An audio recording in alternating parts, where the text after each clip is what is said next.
নমস্কার বন্ধুরা, সুপ্রিয়া কিচেনে আবারও আপনাদের সবাইকে স্বাগত জানাই। বন্ধুরা, আজকে আমি এখানে দেখুন এই বড় সাইজের গামলার 1 গামলা পুঁইশাকের ডিম তুলে নিয়েছি, আর এখানে নিয়েছি কচু আর আলু। খুব সহজভাবে সিম্পল রেসিপি আপনাদের সাথে শেয়ার করব। ভাত, রুটি, পরোটা সব কিছুর সাথে খেতে পারবে। আর প্লিজ বন্ধুরা, দয়া করে পুরো ভিডিওটা প্রথমের থেকে শেষ পর্যন্ত দেখবেন। আশা করছি আপনাদের ভালো লাগবে। যে সকল বন্ধুরা ইউটিউব চ্যানেলে নতুন, প্লিজ বন্ধুরা চ্যানেলটিকে বেল আইকন সমেত সাবস্ক্রাইব করবেন, আর ফেসবুক পেজ থেকে দেখলে পেজটিকে ফলো করে পাশে থাকবেন।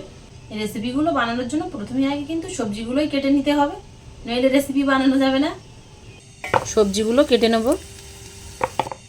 হিটার ধরিয়ে কড়া বসিয়ে দেওয়ার পরে গরম হয়ে গেছে। গরম কড়ায় রান্নার জন্য তেল দিয়ে দেবো, সাদা তেল। আমি সাদা তেলেই রান্নাটা করব, তবে আপনারা সরষের তেলেও রান্না করতে পারেন। গরম তেলে লঙ্কা জিরা আর রসুন থেঁতো দিয়ে দেবো। এর মধ্যে কিন্তু পেঁয়াজ আর অন্য মশলা দিলাম না। খুব ভালো লাল করে ভেজে নেব মশলাটা। ভাজা হয়ে যাওয়ার পরে সব রকম সবজি একসঙ্গে কেটে ধুয়ে রেখেছিলাম দিয়ে দিলাম। বেশিক্ষণ নাড়াচাড়া করবো না, কারণ পুঁই শাকের ডিম তো ওটা কাঁচা গন্ধ বেরোবে। একটু নেড়ে চেড়ে নিয়েই এর মধ্যে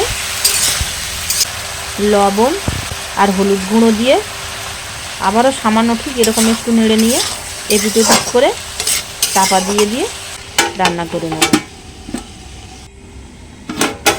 চাপা দেওয়ার পরে দেখুন কতটা জল বেরিয়েছে। এই জলেই কিন্তু রান্নাটা করবো, এর মধ্যে জল দেবো না বা নতুন করে আবার কিন্তু ফোড়নও দেবো না। মিডিয়াম ফ্লেমে চাপা দিয়ে দিয়ে রান্নাটা করব। মিডিয়াম ফ্লেমে চাপা দিয়ে রান্না করার পরে দেখুন আলুটা প্রায় 50% মতো এই যে সেদ্ধ হয়ে গেছে। লাল লঙ্কার গুঁড়ো দিয়ে আবারও হালকা একটু নেড়ে চেড়ে নিয়ে চাপা দিয়ে দিয়ে রান্না করে নেব।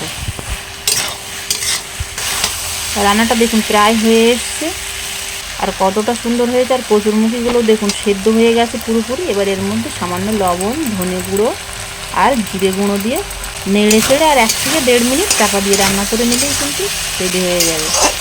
এবার ভাত, রুটি, পরোটা সব কিছুর সাথেই আপনারা খেতে পারবেন।